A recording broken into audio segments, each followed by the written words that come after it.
Welcome to Bloomberg Law. I'm Pacchia. Accessibility has long been a central tenet of our legal system. Balancing that belief with the realities of costs associated with funding the system can oftentimes be a tricky task.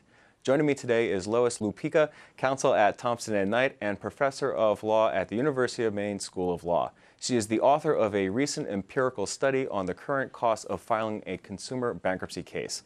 Welcome to the program. Thanks so much for stopping by. You're welcome.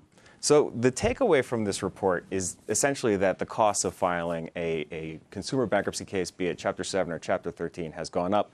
Before we get to the numbers, consumer bankruptcies make up a huge part of the federal court system. Something well over 1 million cases a year are filed by Americans. That's right. How do you begin to examine something like this? This is no small task. Well, we started by looking at the full universe of cases filed between 2003 and 2009 and took a sample of 11,000 cases. So we literally examined 11,007 and 13 Out of roughly cases. how many? That's out of 9 million. It's 9 a million. 0.01% or something like that. What is the takeaway? Costs are up, but how so? Well, we found, and just backing up a little, what we did was what's known as a context study. We examined a system within which the law and policy of bankruptcy is implemented.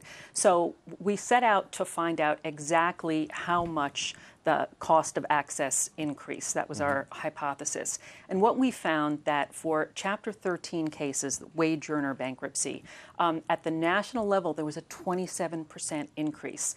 But the national numbers don't tell the whole story because in some jurisdictions, the increase was as high as 115%. Other jurisdictions, 87, 85%. With respect to Chapter 7 cases, nationally, there was a 48% increase in attorney's fees. And again, numbers in some jurisdictions are considerably higher than that. Now, what I find really interesting about this study is that it deals with basically two worlds in the bankruptcy system. We have pre-reforms that went in 2005, it's colloquially known as BAPCPA, Yes. for people who are not bankruptcy court watchers, and half the study deals with life post-BAPCPA.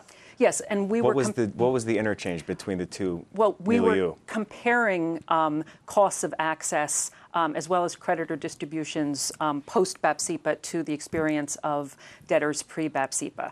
And so we not only found exactly what the raw numbers are, how much lawyers were charging pre-BAPCPA and post-BAPCPA, how much it costs to access the bankruptcy system, but we're able to compare the two periods of time. And the conclusion is that in some way BAPCPA had a direct effect on how much it costs to get one of these cases. I mean, I think most people out there think that legal fees, what attorneys charge, is something that's determined by market forces. Not necessarily, because attorneys' fees are very heavily regulated in the bankruptcy system.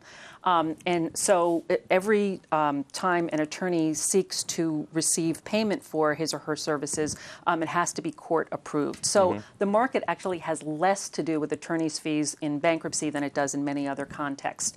And what we found was that attorneys are charging more because it is a much more complex, time-consuming system, but they're not earning more.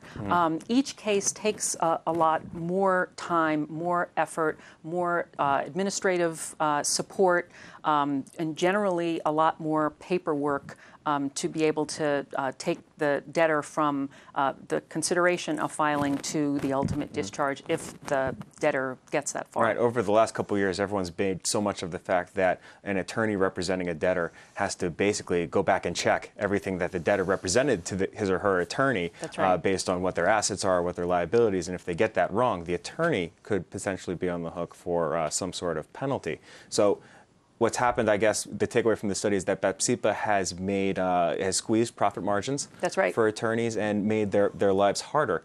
That's the reality we have. What is the macroeconomic effect of this change? Well, debtors file for bankruptcy because they are over-indebted. That seems self-evident, but that is the precipitate. So the process is supposed to essentially put a sort of a freeze on the debtor's assets, it becomes as I described to my law students, a pie, and the creditors each take a piece of the pie. And that's smaller now. It is smaller because the administrative expenses are that much larger. And so attorneys' fees and filing fees and consumer credit counseling fees and debtor education fees are taking up a larger piece of the pie. We also saw that there was a higher rate of secured debt. So to the extent secured creditors take larger pieces of the pie, unsecured creditors have smaller pieces.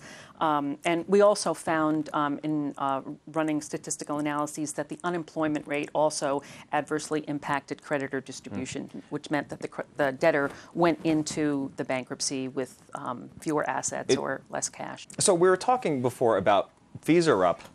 Administrative expense is a larger amount of the estate, and it brings me back to conversations we had at ABI in Washington, D.C. a couple weeks ago. The ABI is working on a Chapter 11 commission to re-examine corporate bankruptcy laws, and one of the catalysts for this investigation was the fact that administrative expenses are larger and larger percentages of cases that are working through the system. Sounds like we have a similar problem on the consumer side. Yeah, that's exactly right. Do we need to reevaluate the way the court system works for consumer bankruptcy cases? Well, one of the things we found were reported by attorneys exactly what were the problematic changes. What were the changes that weren't worth the effort? And what was consistently reported was that the requirement for the debtors to produce 6 months of pay advices. Now, that may not be a terribly difficult task if you're employed and you have your pay advices online and you can just get them. But many debtors are self-employed or contract employees or have some kind of jobs. It's impossible. Exactly, some kind of commission arrangement.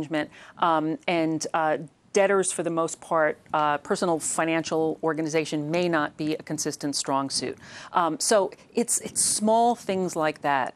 It's been called death by 1,000 cuts.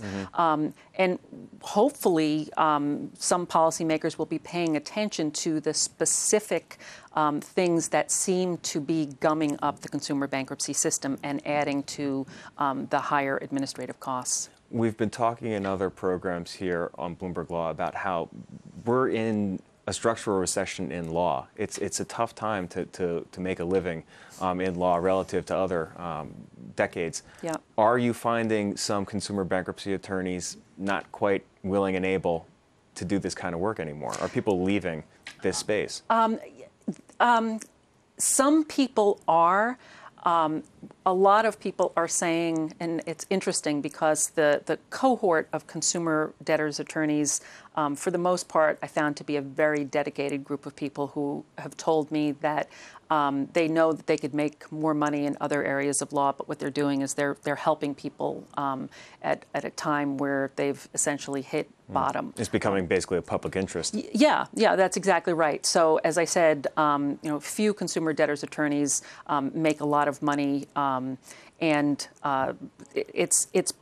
it was reported to me that in some instances it's harder to maintain the high administrative staff that's required and the computer system and just what's needed to efficiently bring a case to court and ultimately to discharge. This sounds like a worrisome trend that can't go on forever. What needs to happen? What catalytic event needs to occur in order to create some reversal? Well, I think some of BAPCPA provisions that ended up or resulted in a delay and at times a denial of relief to debtors need to be revisited. The system, the bankruptcy system, provides an important remedy for debtors in particular circumstances. It's a limited remedy. It doesn't solve all debtors' problems. But it's an important remedy. It is a safety net.